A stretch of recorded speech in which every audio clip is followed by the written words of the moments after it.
क्या आप कभी सोचते हैं कि जीवन में सच्चा सुख क्या है? क्या आप कभी सोचते हैं कि मृत्यु से कैसे निडर होकर जीना चाहिए? आज मैं आपको एक ऐसी कहानी सुनाने जा रहा हूं जो आपको इन प्रश्नों का उत्तर देगी। आइए कहानी शुरू करते हैं। इससे पहले कि आप इस कहानी में खो जाइए, अभी इस चैनल को सब्सक्राइब कर लें। एक बार की बात है, एक नौजवान युवक बुद्ध के पास आता है और उनसे कहता है कि हे बुद्ध, क्या आप मेरे एक सवाल का जवाब देंगे? बुद्ध ने मुस्कुराते हुए कहा कि पूछो, क्या पूछना है? इसके बाद उस युवक ने कहा कि हे बुद्ध, मेरी उम्र अभी बहुत ज्यादा नहीं है, लेकिन मैं बहुत परेशान रहता हूं, बहुत दुखी रहता हूं। मैं आपसे यह जानना चाहता हूं कि मेरे जीवन में अभी से इतनी दुख है तो मेरी जिंदगी तो अभी बहुत बाकी है। क्या मेरे जीवन में दुख बढ़ते ही रहेंगे कि इन दुखों से छुटकारा पाने का कोई रास्ता नहीं है? यह सुनकर बुद्ध कहते हैं कि कहां है तुम्हारे दुख, मुझे तो दिखाई नहीं दे रहे। यह सुनकर वह युवक कहता है कि यह बुद्ध दुख तो मेरे अंदर है, मेरे भीतर है, वह आपको कैसे दिखाई देंगे? यह सुनकर बुद्ध उसी वक्त से पूछते हैं कि क्या तुम्हें अपने दुख दिखाई देते हैं? वो युवक कहता है कि यहां बुद्ध मैं अपने दुखों को भली भांति देख कर रहा हूं। तब बुद्ध ने पूछा कि दुखों का मूल क्या है? बुद्ध में और उस युवक में चर्चा चल ही रही होती है कि तभी एक भिक्षु दौड़कर वहां पर आता है। वह भिक्षु तथागत बुद्ध के कान में कुछ कहता है। इसके बाद बुद्ध उसी वक्त से कहते हैं कि चलो आज मैं तुम्हें जीवन का सत्य दिखाने के लिए एक जगह पर लेकर चलता हूं। वहां पर तुम्हें कुछ भी नहीं बोलना है, चुपचाप सारी बातें सुनते रहना है। इसके बाद तुम्हें अपने सारे प्रश्नों के उत्तर खुद ही मिल जाएंगे। यह कहकर वह युवक गौतम बुद्ध के पीछे पीछे चलने लगता है। कुछ दूर मिलने के बाद गौतम बुद्ध एक घर में प्रवेश करते हैं। घर में प्रवेश करने के बाद वो युवक और तथागत बुद्ध देखते हैं कि वहां पर बहुत सारे लोग खड़े हैं और बीच में चारपाई पर एक वृद्ध आदमी लेटा हुआ है। बुद्ध को देखते ही सभी लोगों ने उनके लिए रास्ते बनाई और बुद्ध उस आदमी के पास वहीं उसके चारपाई पर जाकर बैठ जाते हैं। वो युवक भी पास में ही बैठ जाता है। इसके बाद वृद्ध आदमी जो चारपाई पर लेटा हुआ था कहना शुरू करता है कि हे बुद्ध, मैं नहीं जानता कि मेरे जीवन में कितनी सांसें और बचे हैं। पता नहीं किस वक्त मुझे भगवान के घर से बुलावा जाए। मैं मरने से पहले अपने कुछ सवालों के जवाब आपसे जानना चाहता हूं। मुझे पता है कि उन सवालों के जवाब आप ही मुझे दे सकते हैं, इसीलिए मैंने आपको यहां पर बुलाया है। इसके बाद उस वृद्ध आदमी ने कहना शुरू किया कि ही बुद्ध, अपने आखिरी वक्त में मुझे अपने बचपन के दिन बहुत याद आ रहे हैं। मैं अपने बचपन के दिनों को याद करता हूं और सोचता हूं कि वो भी क्या दिन थे, ना कुछ पाने की फिक्र, ना कुछ खोने का गम। बचपन के उन दिनों को याद करके मेरी आंखों में आंसू आ जाते हैं। मुझे लगता है कि कितनी आजादी थी उस समय, मेरा मैन कितना खुला हुआ था। मन में कुछ भी पाने की इच्छा नहीं थी। जिस भी खेल में लग जाते थे उसी खेल में पूरे दिन लगे रहते थे। लेकिन कुछ समय बाद जैसे जैसे मैं बड़ा होने लगा, वैसे वैसे लोग मुझे जिंदगी की दौड़ में आगे निकलने के लिए कहने लगे। मेरे पिता अक्सर मुझसे कहा करते थे कि तुम पढ़ाई में अपने भाई जैसे क्यों नहीं हो, तुम दूसरे लोगों से पीछे क्यों रहते हो। यह सब सुनकर मेरा मन बहुत बेचैन रहने लगा। लोग मुझे बहुत ताने मारते थे क्योंकि ना तो मैं खेल में अच्छा था और ना ही पढ़ाई में अच्छा था। सब लोग मुझे किसी और की तरह बनने के लिए कहते थे और उन तानों से तंग आकर मैंने जीवन में कुछ हासिल करने का निश्चय किया। मैंने अपने आप से वादा किया कि मैं भी अपने भाई की तरह कामयाब इंसान बनूंगा और इसके लिए मैं दिन रात मेहनत करने में लग गया। शुरुआत में बहुत मुश्किल है, बहुत निराशा हाथ लगी, लेकिन मैंने हार नहीं मानी और मैंने खुद अपना व्यापार खड़ा कर लिया। उसके बाद मुझे कुछ पाने का एहसास हुआ। मुझे बहुत खुशी हुई क्योंकि जो लोग मुझे ताने देते थे वही लोग अब मेरे आगे पीछे घूमने लगे थे। कुछ वक्त बाद एक रईस बेटी के साथ मेरी शादी हो गई और उसके बाद मुझे लग रहा था जैसे मेरा जीवन स्वर्ग बन गया हो। कुछ साल बाद मुझे 2 बेटे प्राप्त हुए। दोनों बहुत ही सुंदर और हर्ष थे। अब मेरा मन मेरे बच्चों के लिए कुछ करने को उत्सुक हो गया। मैं और भी ज्यादा धन कमाने में लग गया और जल्द ही मैं अपने नगर का सबसे बड़ा व्यापारी बन गया। सब कुछ अच्छा चल रहा था, लेकिन अनहोनी को कौन टाल सकता है।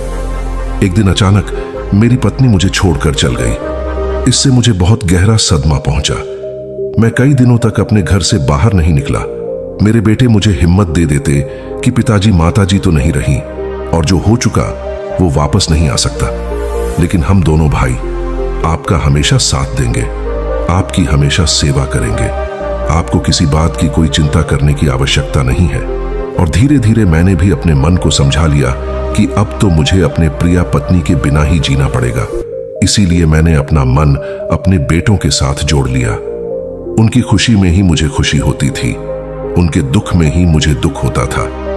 इसके बाद मैंने कहा कि ही बुद्ध जीवन चक्र में अक्सर मुझे महसूस होता था कि आखिर जीवन क्या है। जीवन को उसके गहराइयों में कैसे जाना जाए, ये कैसे जाना जाए कि मैं कौन हूं और मैं इस दुनिया में क्या करने के लिए आया हूं। ऐसे तमाम सवाल मेरे मन में उठते रहते थे।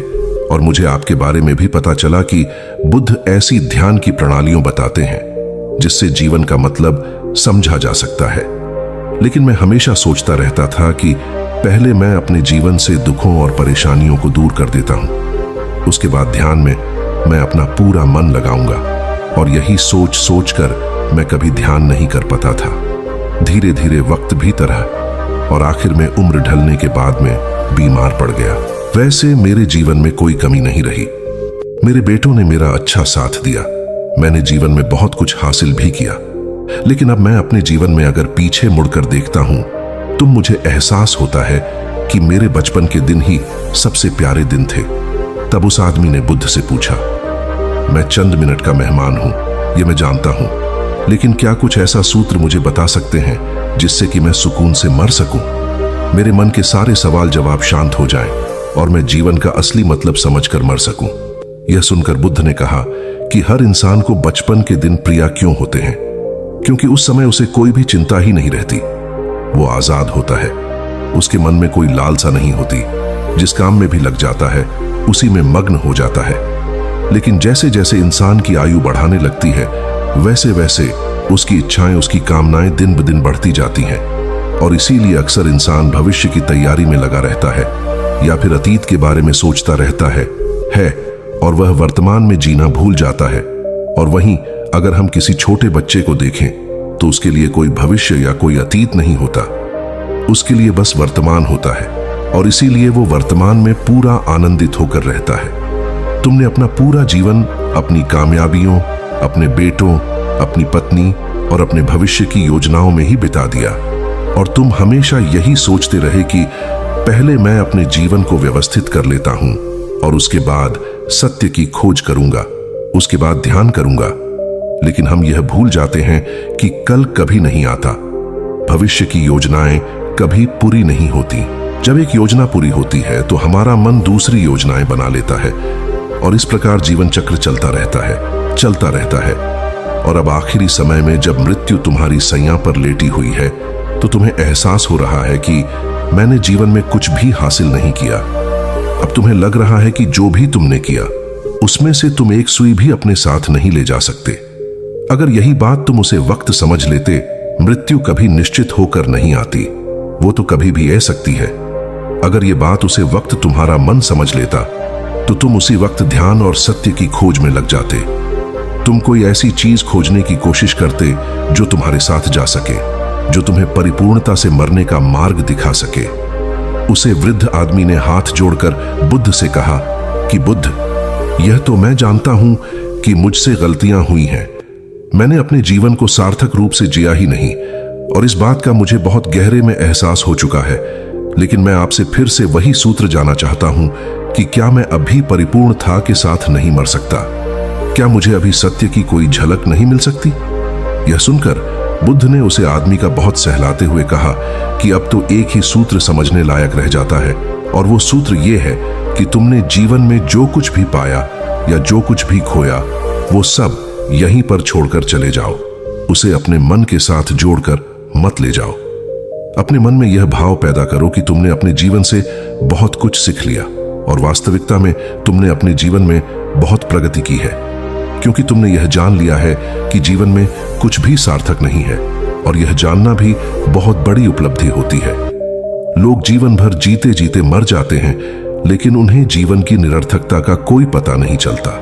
इसीलिए अभी अपने मन से सारे सवाल गिरा दो और यह भाव पैदा करो कि जीवन में जो कुछ जानने जैसा था वह मैंने जान लिया है। और अब जीवन में कुछ भी जानने जैसा नहीं बचा है। जब तुम इस बोध से भर जाओगे तो तुम बिल्कुल खाली होकर मृत्यु को प्राप्त हो जाओगे। और वास्तविकता में यही मरने की कला होती है।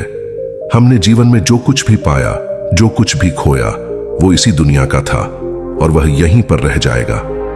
हमारे साथ कुछ भी नहीं जाएगा। हम खाली जाएंगे, हम बिल्कुल खाली जाएंगे। और जो लोग अपने मन से बिल्कुल खाली होकर जाते हैं, वास्तव में उनके अंदर ज्ञान का दीप जल जाता है और वो आगे चलकर दूसरे जन्मों में उसे निर्वाण की स्थिति को प्राप्त कर सकते हैं। लेकिन उससे पहले तुम्हें इस जीवन की निरर्थकता को समझना होगा। यहां पर कुछ भी पाना या कुछ भी खोना कोई मायने नहीं रखता। इसके बाद बहुत देर तक मैंने कोई सवाल नहीं पूछा और वह मुस्कुराते हुए मृत्यु को प्राप्त हो गया। इसके बाद बुद्ध ने उसे नौजवान युवक से पूछा कि क्या तुम्हें अपने सवालों के जवाब मिले, और मिले तो तुम्हें क्या जवाब मिले सभी को बताओ। उसी वक्त ने कहा कि हे बुद्ध, मुझे अपने सवालों के जवाब मिल गए हैं। वृद्ध आदमी के जीवन चक्र से मैं समझ गया हूं कि जीवन में कुछ भी पाने जैसा नहीं होता। सुख हो या दुख हो, सब कुछ यहीं पीछे रह जाता है। और अगर हम इसी चक्कर में फंसे रह जाएंगे तो हम सत्य को कभी नहीं जान पाएंगे। इसीलिए जीवन में सुख और दुख तो चलते ही रहेंगे। इसके साथ साथ चलते हुए ही हमें सत्य की खोज करने पड़ेगी। लेकिन बुद्ध, मेरे मन में अब भी एक सवाल बाकी है जिसका जवाब जानना सबके लिए बहुत ज्यादा जरूरी है। मेरा सवाल है कि मैं ध्यान की यात्रा करने के लिए बहुत प्रेरित हुआ हूं, लेकिन मुझे कोई मार्ग नहीं पता। ध्यान कैसे किया जाता है कि ध्यान की सभी प्रक्रियाएं तुम्हें होश में लाने के लिए ही बनी है, तुम्हें वर्तमान में लाने के लिए बनी है। अगर तुम किसी भी कम को पूरी उपस्थित के साथ, पूरे एकाग्र भाव से अपने आप को पूरा इकट्ठा करके कर सकते हो तो तुम ध्यान में ही होते हो। लेकिन हमारा ध्यान इधर उधर भटक रहता है। अपना कम करते करते वर्तमान में रहने के लिए मैं तुम्हें एक छोटी सी विधि बताता हूं जिसके जरिए तुम अपना कम भी कर सकते हो और ध्यान को भी समझ सकते हो। जब भी तुम चलते फिरते हो, उठते बैठते हो, सिर्फ अपने सांसों पर ध्यान लगाना शुरू करो। सांस किस नाक से आ रही है, किस नाक से जा रही है, ना कि कौन से कोने से टकरा रही है। सिर्फ तुम उसके साक्षी भर हो जाओ, सिर्फ उसको देखते रहो। कुछ भी काम कर रहे हो, चल रहे हो, फिर खाना खा रहे हो, सिर्फ अपने सांस पर ध्यान लगाओ। और यह करते वक्त तुम्हें महसूस होगा कि तुम्हारा दिमाग, तुम्हारे विचार तुम्हें इधर उधर ले जाते हैं। लेकिन थोड़ी देर बाद तुम्हें फिर से होश आएगा कि तुम्हें अपनी सांसों पर ध्यान लगाना है और तुम्हारा ध्यान फिर से सांस ऑटोमेटिक जाएगा। और धीरे धीरे जब तुम अपने विचारों को देखने लगोगे तो तुम पाओगे कि विचार विलीन होने लगे हैं। तुम्हारे अंदर बस एक खाली मैदान बचा हुआ है। सारे सवाल जवाब विलीन हो चुके हैं। इसके बाद बुद्ध ने कहा कि सांसें जो होती हैं वो वर्तमान में चलती है, ना ही वो भविष्य में चलती है, ना ही अतीत में चलती है। वो वर्तमान होता है, वही वर्तमान स्थिति होती है। और जब तुम अपनी सांसों से जुड़ जाते हो तो तुम वर्तमान में ध्यान लगाना सीख जाते हो, क्योंकि सांसें जिन पर तुम ध्यान लगा रहे हो वो वर्तमान में चल रही होती है। इसके बाद धीरे धीरे कदम दर कदम तुम्हें ध्यान का खुद ही एहसास होने लगेगा। फिर तुम जो भी कम करोगे उसमें तुम्हारा पूरा चित्त लगा होगा। तो शुरुआत वहीं से करो जहां पर तुम हो, यहीं से अभी से अपनी सांसों को पकड़ना शुरू कर दो। तो दोस्तों, कैसी लगी आपको यह कहानी? कमेंट सेक्शन में जरूर बताना। और अच्छी लगी तो इस चैनल को सब्सक्राइब करना मत भूलना। तो मिलते हैं अगले कहानी में, तब तक के लिए अपना ख्याल रखें।